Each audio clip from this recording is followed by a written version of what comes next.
It's The Journey with drug and alcohol attorney Mark G. Astor. All right, everybody, welcome to another edition of The Journey. Welcome back. Don't forget to, like us, subscribe to us, and follow us on all the different social media platforms that we're now on or working to get on. I'm super excited to have a good friend and someone who's become a very important part of the work that we do, Evan Jarschauer. Did I pronounce that right? I always get your name wrong, Evan. Exactly, like a Jarschauer. Okay, Jarschauer, okay. Jarschauer. Well, so there's a lot of the things that are very cool about Evan. One of the things is if you Google his name, you'll find out he actually did the intervention for Kim Kardashian. I did. He did, yeah. So he's pretty famous. But more than that, we've actually been using Evan on a number of cases we worked, and we're super excited. He's a clinician, licensed mental health counselor, and I mean, I'll let you give your resume, but yeah, sure. he's and we're very happy to have him because he travels pretty much all over the place internationally as well. And so I think how many times do you get to sleep in your own bed a month? Not very often, right? Fewer and fewer. Yeah. Well, that's what happens when you're good at your job. Yeah, and the need is out there. So, but yeah, I've been spending a lot of time on the road. That's for sure. So like, what's your official title? Like interventionist? Yeah. So my title has actually evolved into professional dual diagnosis interventionist, meaning that the interventions that I perform focus in on somebody that has both a mental health issue as well as a substance abuse issue. And oftentimes is the case, it's an underlying substance abuse issue where the mental health is a primary driving component of the problem, and oftentimes, and more than not, the individual or the identified patient is self-medicating with mood-altering substances to cope with whatever symptoms they're experiencing. So how long have you been doing this? It's kind of what? Yeah, so professionally, because I feel like this is what I'm doing now is like the culmination of a lifetime of dealing with my own issues and twists and turns in life. But I know what you mean. You mean like professionally, like I get it. So I've been a licensed counselor for approximately 20 years, been specializing in intervention work for about the last 15 of the last 20. So about 15 years in the field like this. Well, so over the years, how many interventions do you think you've done? Yeah, so I get that question, but I usually get the question in terms of it's worded like this. So what's your success rate? I usually get that question. But if you want a general estimate, we might be somewhere in the range of maybe 700 cases, 750 cases that I've worked on over the years, approximately, give or take, plus or minus. That's a lot. It's a lot. So you know why I don't ask the success rate? Because sometimes clients will say to us, well, how often are you successful in getting somebody into treatment? Well, most of the time, but obviously that doesn't mean I'm going to be successful in their case. And obviously, at least from my perspective, there's getting somebody into treatment, getting them into recovery, and then them having a long-term outcome, which is totally different. You're right. And that really depends. So, I mean, as long as we've been tracking it, yeah, pretty good. Do we lose somebody every once in a while? Absolutely. That's the nature of the beast. Absolutely. And I'm glad you said that because, one of the ways that I answer that question is kind of like with the family, and the family meaning friends, family, employers, whoever's part of our intervention process, with everyone sticking together and following some basic ground rules for establishing healthy boundaries and following through with those boundaries, oftentimes, the majority of times, the bulk of times, we have the person in treatment.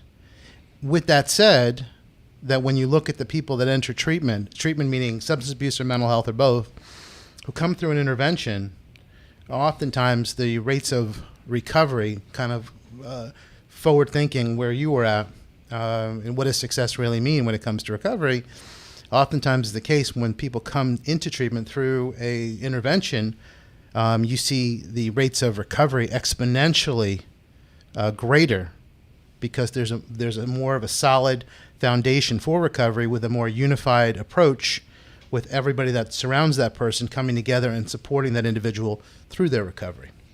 How did I do with that answer? That was really good. Thanks. I like that. Appreciate it. I'm going to send you to law school. No. Don't go to law I'm school? good. I'm good with what I'm doing. Okay. Yeah. So tell us a little bit about your training because, I don't know, there's a sort of a perception sort of in the field that, it doesn't take that much to become an interventionist, and there are some people that I meet that have done, hundreds of hours of training, and then I meet people who have done like a 12-hour course online, and they're like, oh, I'm an interventionist. Absolutely. So, well, yeah. So, I get that question too, credentials, and here's what I can say: that so much of me connecting with the families and connecting with the individual in crisis really comes from my own introspection into my own stuff, my own issues. And I think that coupled with years of training, ongoing counseling, ongoing in-services, connecting with the community in recovery, mental health, substance abuse, I think that it's really about having the most well-rounded person to do the job, who they themselves have some of those issues, some of those underlying problems that then enables them to connect with everybody involved in the process. So I think that it's great to have a training, and I'm not knocking people that go into those trainings, people that are in the field that have their own training services and all that. That's wonderful.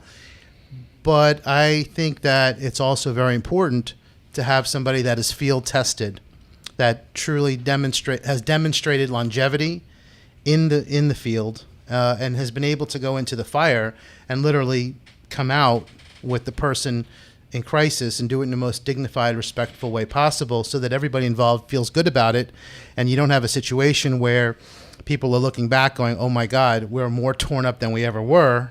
So yeah, I think it really takes somebody who has the experience, but also has their own personal stuff that they're willing to bring in, and that's part of the reason why I'm okay with this, because I think it's very healthy for people that are out there looking for someone to conduct an intervention to have a better feeling and understanding of the person that's coming out to help them, their weaknesses, their strengths, their tweaks, their twerks, and all that other good stuff. So I know you're a master's level clinician, right? So is it MCAP, right, which is a master certified addictions profession? Did I get that right? Yeah. So right. And you're also a licensed mental health counselor. So I am. I'm a licensed mental health counselor. That's my licensure, and I'm a master certified addiction professional, which is an MCAP. But those are the two basic. Like certifications, licensures that I have, that enable me to actually be a counselor in the field as well. So yeah, that's correct. Yeah, so I think that one of the things that when we met that we just really liked was the fact that, we always sort of pride ourselves on the fact that we can, do a Marchman Act or a guardianship quicker than anybody else. Right. But, even as quick as I could do a Marchman Act, that doesn't always, there can be anywhere, if it's the same day, I could do 4 to 6 hours, but it can be overnight. And one of the things we learned about when we met with you was that you, as a licensed mental health counselor, you can go to the scene and actually initiate a Baker Act, which means if we get a call where somebody is in imminent danger, right, while we do our thing in the courtroom, you can literally go to the scene and initiate a Baker Act, which means it's up to a 72-hour hold, which for us has been phenomenal. It's just the missing piece for us. Yeah, and it's a very now just keep this in mind. I want this to be real clear here with everybody listening. Yep. That it is a very delicate statute, very delicate rule, very delicate part of my licensure that I don't take for granted. I don't look at having somebody's civil rights removed as a something where it's like you do it because it just feels right. The standard is that if a person is in jeopardy of harming themselves, imminent danger of harming themselves or others, that an involuntary hospitalization assessment can be put in place. So when I'm called into a case, I definitely am able to look at the situation on the ground, and if it appears to meet that standard, I can go ahead and initiate that process. And working with like-minded legal professionals like yourself, it's kind of like you've got, I grew up, I know you grew up, where'd you grow up? England. England, right. I don't know if you had Sesame Street in England. You had probably, I did. You did? Oh, yeah, but I also used to get Z confirmed, because we call it Z, and they would say Z, and I'm like, no, it's Z. And then I'm like, yeah, this is an American thing. They're going to say Z. Well, when I was growing up and we had Sesame Street, right? Z, I get it. Like lift, it's elevator, right? But you call Yeah, but Big Bird's Big Bird. You know what I mean? Right, the right. Cookie Monster was the Cookie Monster. I mean, we're good with that. So there was this one episode, right? Exactly. But there was this one episode where you've got this alien trying to get a nectarine from a tree, right?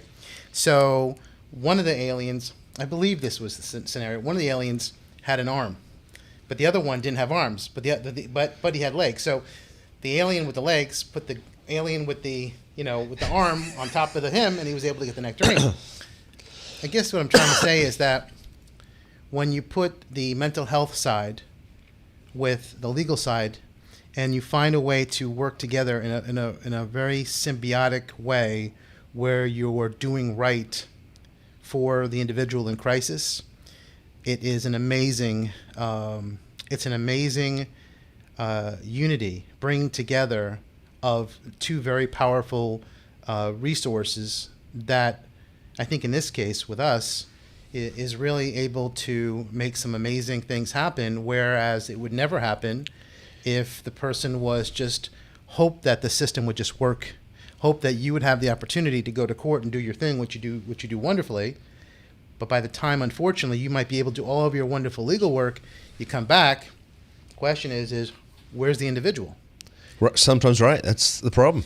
And so this is where, in a very carefully, methodically, strategically loving, organized strategy, we not only are able to secure the individual, but working together with like-minded legal professionals like yourself, we get them secured, and then we have the power to then get them into a program to significantly increase the outcome for their long-term recovery. Okay, so let's say, hypothetically, we've worked some of these cases where we call you and say, Evan, we got an imminent situation. You go to the scene, wherever it might be. Tell us what that might look like. Yeah, so I will first meet with the family, get them organized with what we're going to say, what we're going to do, already knowing that when I walk into the situation, it could be very, very, I'm trying to think of the right word. Volatile? Volatile is a great word. Yeah, volatile, just out of control, chaotic. And what I try to do is it's kind of like therapeutic basic training for the families.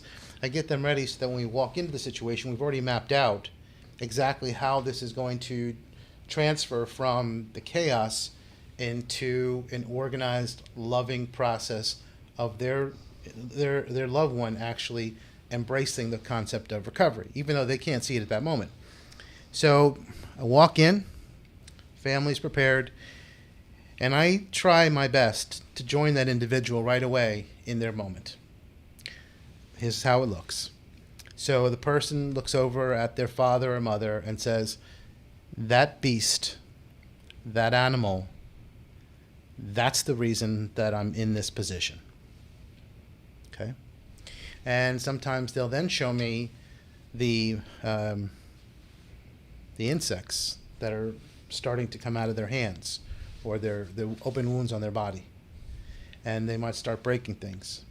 And they might start discussing how the wiring in the home is all connected to a metal box that goes right to, and I'm not even going to say the building in Washington because then it's going to set off alarms. I'm just saying that they'll say that there are wires that go directly to a metal box someplace in Washington, a governmental building, which is part of a conspiracy where the mother and the father are working together and all that other stuff.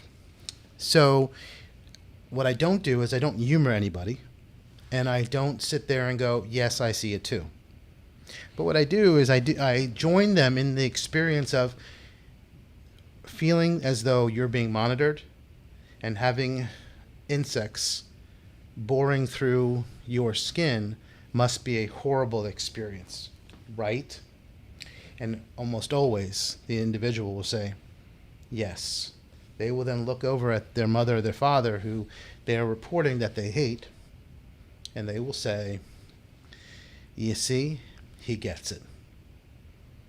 And then at that moment, we've kind of broken the proverbial therapeutic ice without me saying that, yes, there are bugs, or yes, the government's involved, but letting them know that helping them understand, I understand there's a problem. So you think that helps to make a sort of a trust connection? Absolutely. It's critical because at the end of the day, they may end up getting hospitalized. And they may get hospitalized as a result of me being mandated to hospitalize them.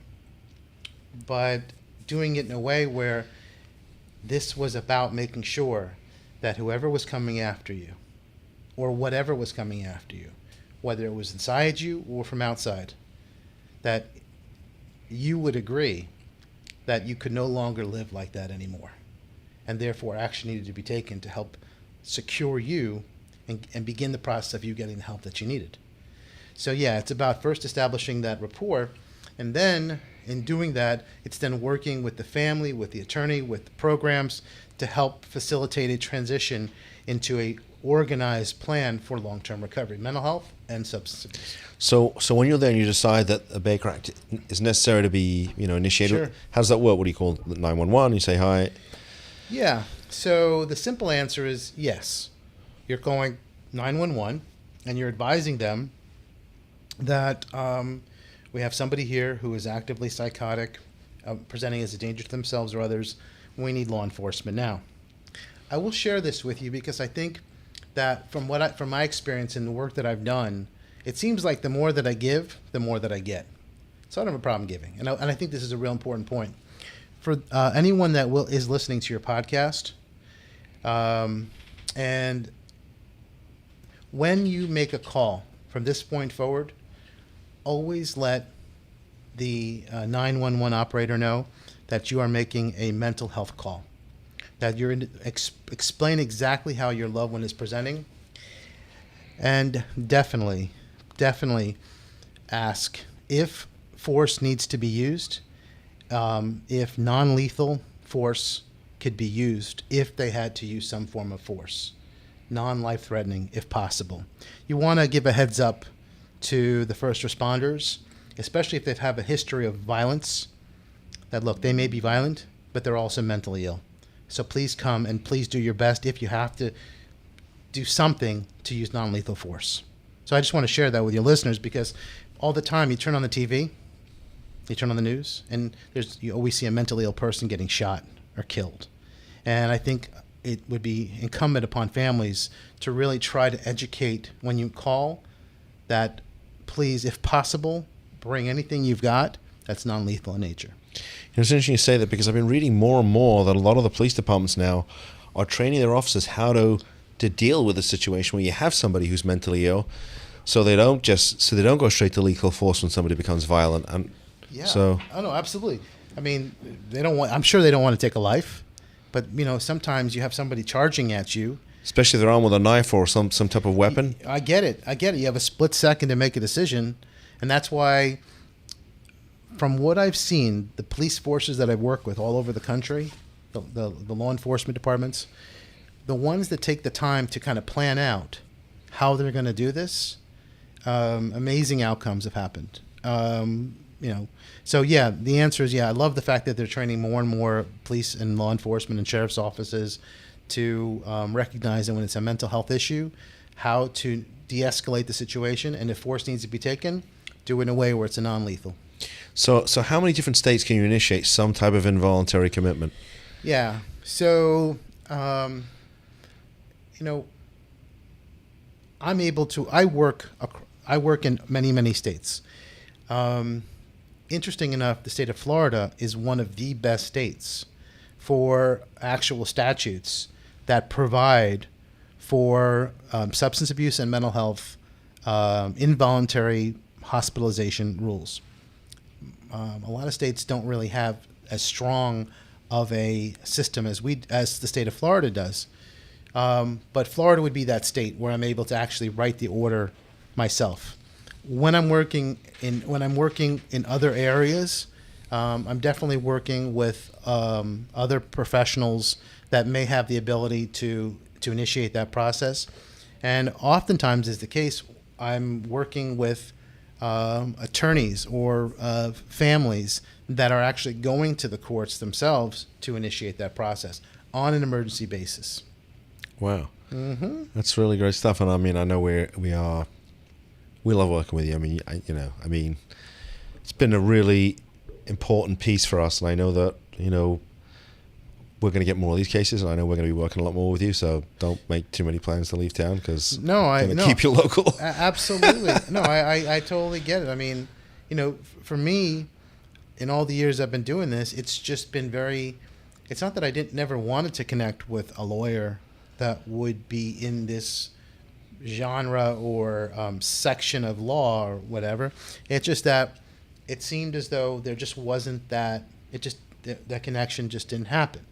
So for sure, when you take clinical and legal, you put it together, what that means for families out there that have a loved one in crisis, it means that the outcomes, the potential outcomes for their loved ones, from my experience, will increase exponentially. The potential outcomes, the success rates. And how you define success? Well, one of the best ways to look at outcomes of success for people with mental health issues is the fewer and fewer rates of hospitalization. So you might have somebody who's been hospitalized 4 times in the last 6 months. After an intervention, and you're also including some type of a guardianship or some other legal component to the care, you may see none. You may see compliance, because the person understands there is a legal component and a clinical component put together.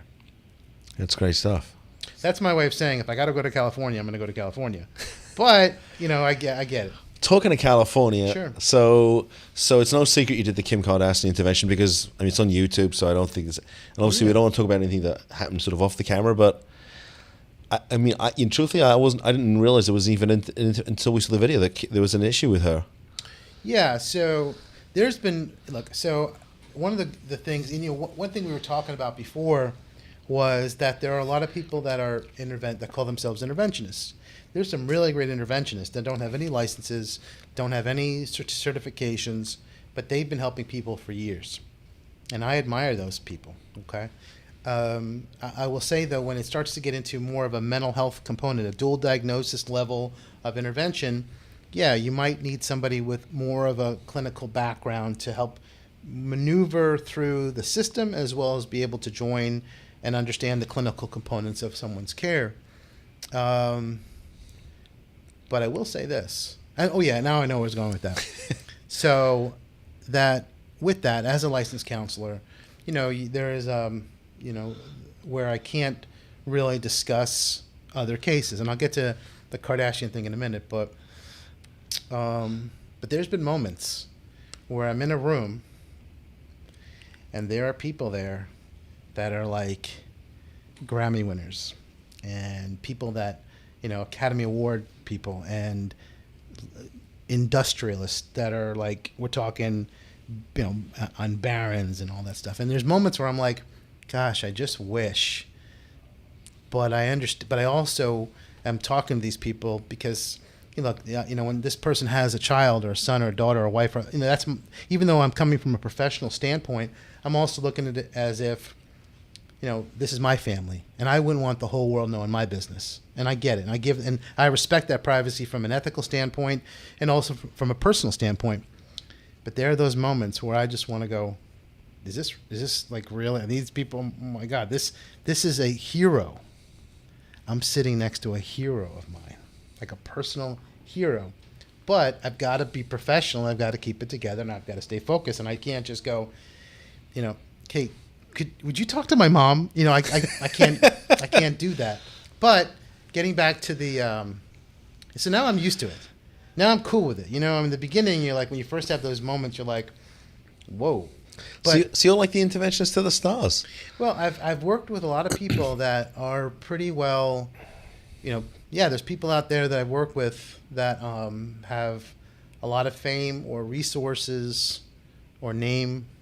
But though I can talk about the Kardashian, and by the way, they were great people, and they were very welcoming, and they were very understanding.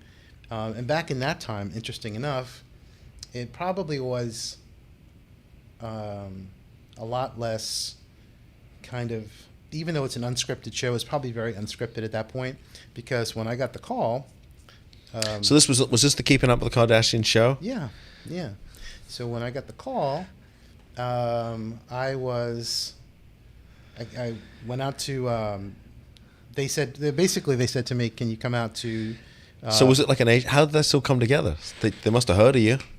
Well, yeah. So, I've been doing this a long time. So I've worked with a lot of really good people. And one of the people that I had been working with had suggested that to one of the producers, hey, why don't you give him a call? And that's how it kind of happened. So I know a lot of people. And I have major, major respect and appreciation for the person that, I'm not going to name that person. Of course. But the person that made that happen. So, and that person knows who they are, and it's very appreciated for what they did. So with that, I got a call, and they said, can you come out, and we just want to do a quick check you out, and then probably next week have you come out. Now, I don't think they realized that I was in Boca Raton, Florida. And by the way, I wasn't going to tell them, because I just didn't want any issues about, well, you're in where? Well, so I was like, sure. So I took my frequent flyer points, miles, whatever, and I flew out. I did a quick read-through up there with the producers in Burbank. Were you nervous? Not really. Just like I'm not nervous now. Even though I was asked, but I'm not. Well, because it's interesting, because I just did a couple live TV things with Channel 5, and the first time I did it, a friend of mine who is in the industry, I said, what did you think? He said, well, if you'd have taken the rod out of your ass, you'd have looked fine. Right. So he said, next time around, be more relaxed. And so the next time I did it, I was really relaxed. But you never forget, right? I mean, you're on live TV. You can't screw it up if the whole world sees it. Well, so like when I have right. So for me, one of the things that's missing in my DNA is the fear piece. I'm afraid of heights. Me too.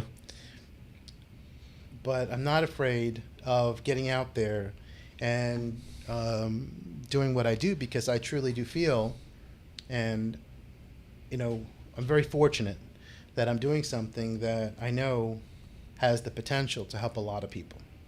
And not everybody can do this. Not everybody can walk into DEFCON 4, out of control, psychotic episodes, and people throwing urine and spitting and calling their mother this and pulling out a knife there and doing this, and go, okay.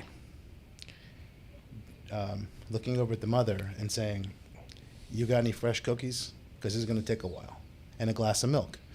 And that same individual who's out of control goes, what did you just say? I asked your mother.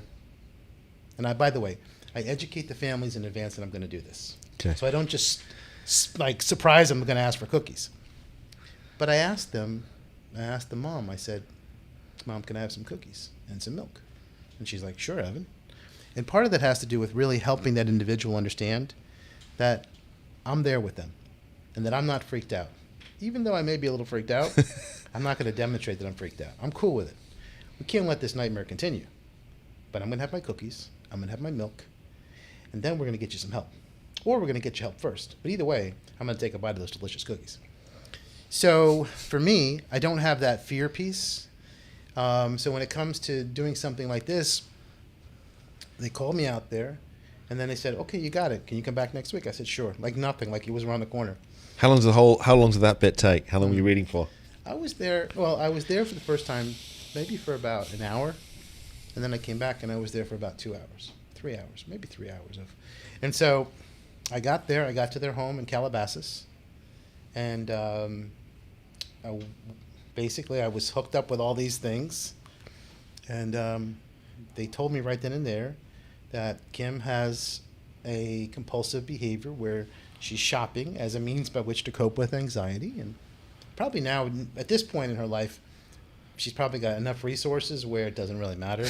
But back then, they were just starting to accumulate wealth. And so it was a concern it was a concern.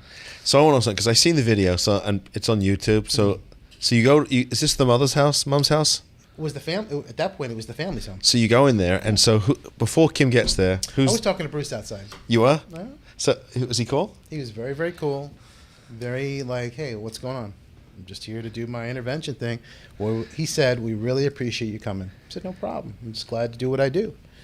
What was also interesting was, as we were standing out there, Chris is there. and Chris is talking. This is the mom, right? The mom. And I don't remember how it came up, but this was the part where I was like, and I think I could share this because it's okay. And they started talking about OJ. Oh, God. And that's the moment that I'm sitting there going, this is pretty darn cool, interesting. You know, that was one of those interesting moments where they were, I can't remember what they were talking about. I just remember because they knew them. Right. Right? They knew the whole, right? Because the dad was the lawyer. And they were talking about it, and I just remember Bruce saying something like, yeah, it was terrible. It's terrible what happened. Anyway, but there was that little moment like, wow. But anyway. Right, he was the DNA lawyer, Kardashian. The father was the DNA lawyer. He Yep. died of esophageal, I can't pronounce He it. had cancer. That cancer from the Yeah, esophagus. right. Anyway, but yeah, the family was incredible. They were very nice, very receptive, very open. And we sat down with the family. And, Now, meanwhile, the cameras are all rolling at this point, right? well, I was outside the door, and I didn't really know what it was about until that day. They Right. didn't really even tell me at the first audition. So what's the time frame between the time that you get the call saying, yeah, you're definitely doing this, and then the about time 5 days. Okay. Were you real excited? You must have been like, yeah, this is it. I was really excited. I was really stoked. I was like, okay, this is cool. And the show had just started. It was like in the second season or something. So How far back is this? How long ago time frame for us? 2009 or 10. Okay. So it started. And so bottom line is I'm at the door. There's the door. And there's the producer. Producer comes to me and says, okay, Evan, here's the deal. Kim has a compulsive behavior with shopping. And we want you to go ahead and do an intervention as you would with any other intervention. And just walk in there and do your thing. That was my instructions. You pretty much had free reign. I was standing at the door, and I was told what to do. And I'm like, okay. At that moment, truthfully, I felt like Alex Rodriguez. I felt like I'm going to knock this out of the park, and I'm going to do this with the most respect, most dignity. But I'm going to do it proper, and I'm going to do it from the heart. I'll walk in the door. I believe it was Chloe meets me at the door. We should show this. I believe Chloe meets me at the door. Chloe introduces me to Mom. This is my friend Evan. Nice to meet you guys. We have a seat. And I said, let's have a seat over here and let's start talking. Let's go find out what's going on. And the family started talking about how, we're starting to become a success as a family. And, Kim's starting to make some money. And we're really concerned. Bruce started speaking at that point as the father figure. We're really concerned because of how she's buying this, she's buying that. Looks like she just bought a Bentley. And, it's getting pretty out of control. So we then talk a process through what our plan is. Kim shows up. She knocks on the door. And I don't believe she really knew what she was walking into. Now I'm sure it's a lot more scripted, a lot more like, I think it's a lot more like they know the whole. But she walks in, and she looked pretty stunned. She grabs a bowl of cereal. Were you a little starstruck? When she walked in, you're like, oh my God, that's really Kim Kardashian. Not so much. No? No, only because I had met a lot of people that I can't discuss prior to this and post this. So I really wasn't that, I was just in the zone. I was like, this could have been the Smith family, and they have a loved one who they're concerned about, and I was just going to go in there and do what I do. And so she pulls up a bowl of cereal. She starts eating her cereal, and she's looking at me like, who the hell are you? Well, no. She was looking at me like, you got to be kidding me. This is what we're going to talk about? And I go, yeah, this is what we're going to talk about because your family's concerned about you. Did she know at that point? Did they say, this is our friend Evan, or he's here to do an intervention or anything like that? Yeah, this is our friend Evan, and why don't you have a seat over here? And then I just went right into it. Family loves you very much. They're very concerned about you, and they want to take some time to go ahead and tell you their thoughts. And would it be okay with you if your sister Chloe shared her thoughts with you? Would it be okay if Bruce, why don't you go ahead and read your letter? he started talking about, we're really proud of you, you're doing great, but we're really concerned because you're expending a lot more money than you're making. And the father says, look, it's not going to last. Now, at that moment, the probability of them being this phenomenal, amazing success was low. The chances of a show, I mean, look, I'm not a Hollywood person, but I know that the chances of a show making it it's still on today. So I don't know. I think. And now the Jenner girls have. I mean, they've knocked it right out of the park. Seasons. It's unbelievable. But the father was speaking from the heart. Basically, look, it's not going to last. He didn't know that it was going to last, but he was being from the heart. And fortunately for Kim and her spending, I guess, if it's still on, it doesn't make a difference anymore because she's so wealthy. Whatever. I mean, she's doing her thing, and but at that moment, there was a lot of concern in the family about her expenditures and how it may have manifested itself through some of her anxiety with dealing with fame and all the issues that she was dealing with at the time. So how long did the whole process last? I think I was there for maybe about 3 hours. Okay, so I don't know what you can and cannot share because I know that you showed me the video and we'll put it up as part of the show. But so what was the ultimate conclusion? Because I mean, obviously, most times in intervention, the person goes to some type of therapy. Well, the ultimate conclusion, I think, for this particular family at that particular moment was that she recognized that her family loved her very much, was very concerned about her spending, and I think that there was more of a conscious observation of family spending in general. But I think that from Kim's perspective, it was more of like, well, that was nice. And I was okay with that because I really felt at that moment it really brought the family together.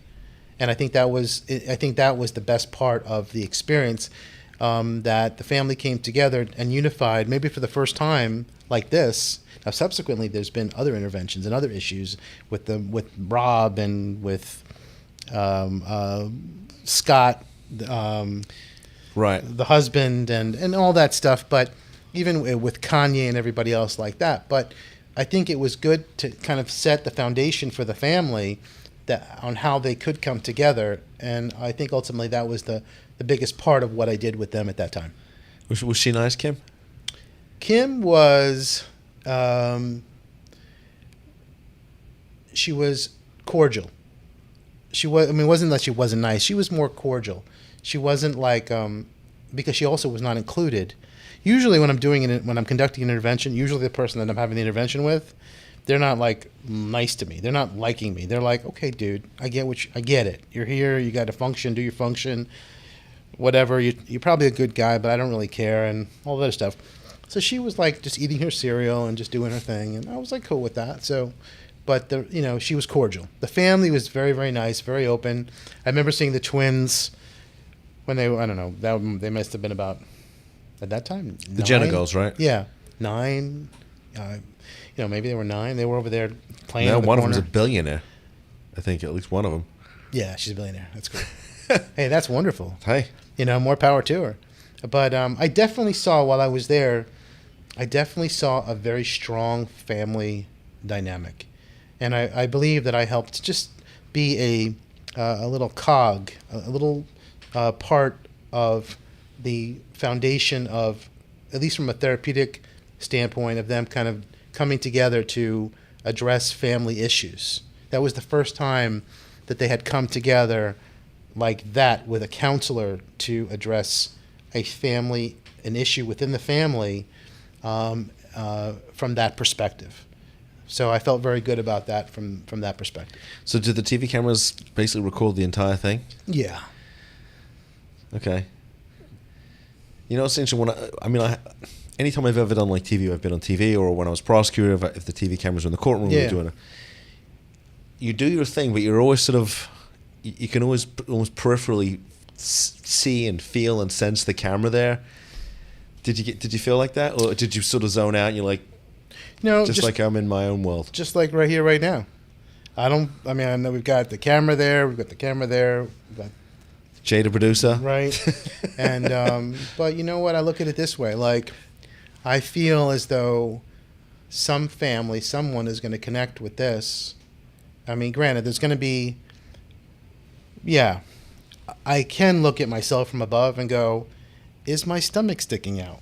Is my hair right? I'm glad I'm not the only one who looks at the video and says, Right. Jesus No, Christ. I know all that stuff. Jay, can't you Photoshop more of this Right, stuff? but when it comes to being an interventionist and working with crisis situations, I would be considered like a therapeutic beast in a very loving, supportive, strategically understanding way, almost like a therapeutic commando where I really don't care.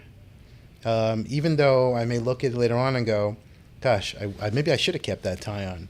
Or why didn't I change my angle? Whatever. I shift all over the place. Right. But I will say, why did I have my hands clenched like this the whole time?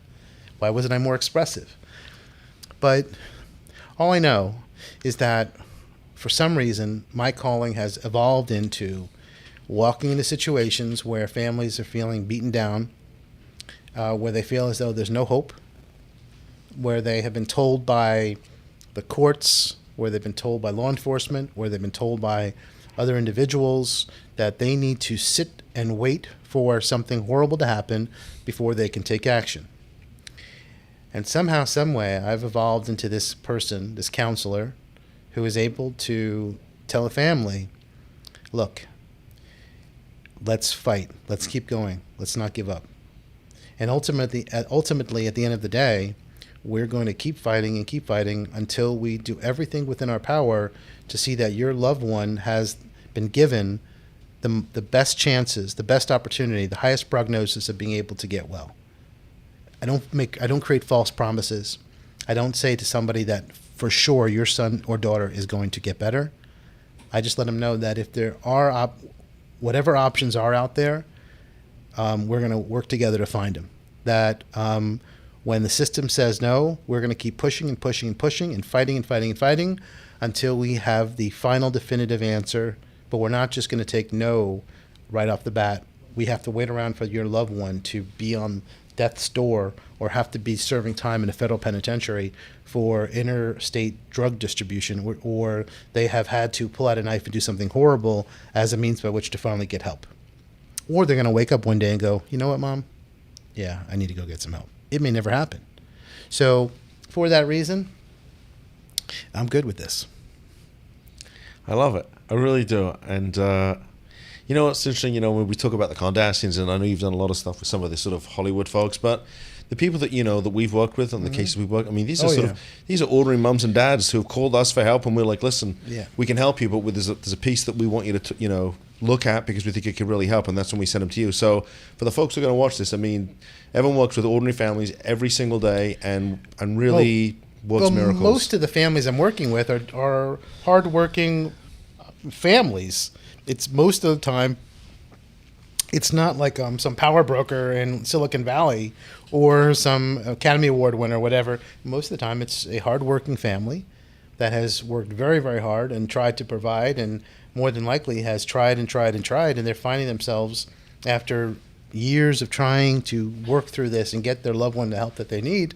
Sometimes they feel like the situation is worse than they first started. But you're right. Those Hollywood or power broker situations are not the bulk of the work. They're there, and they're cool. But at the end of the day, that's not the majority of my cases. Okay. So for the families that are watching, how'd they get a hold of you? How'd they find you? Yeah. So a couple of simple concepts here. One, I love when the families that are trying to reach me connect with their attorneys. So one way I'm sure is they can connect directly with you, and I like that a lot. But if they want to connect directly with me, sure, they can just call me directly. I have a simple phone number, which has become the number that it's out there. It's 305-467-8666. That's my hotline, 24/7, and it goes right to my phone here. They can also go to my website, which is careplanpro.com, careplanpro.com. And the reason that I took on that name, I don't know if it's the most marketable name. I don't know. All I know is that I felt that it wasn't about conducting an intervention. That's the whole deal. I felt that it was really more about my line of work is really helping to create a solid plan of action and a caring plan of action. Because the intervention is not a punitive situation. It's a loving, caring, but solid foundation, firm backbone situation. And that's the reason why it's careplanpro.com. That's how you can reach me. I love it. Thanks for coming on the show. Yeah, thanks for having me. It's good. So, folks, I hope you enjoyed another edition of The Journey. Have we changed the name yet, Jay? From addiction to recovery? I like that. Okay, so The Journey from addiction to recovery. You can find us online, drugandalcoholattorneys.com. You can email me, mark@drugandalcoholattorneys.com. And a bit like Evan, I guess I never get that much sleep either. You can ring us 24/7 too. If only just to get a hold of you and your 24/7 schedule. Yep. 561-419-6095. Don't forget to like and subscribe to us. It's only Monday. I'm tongue-tied already. Subscribe to us on YouTube and on Facebook and LinkedIn and all the other profiles we're on. And until next week, thanks for tuning in.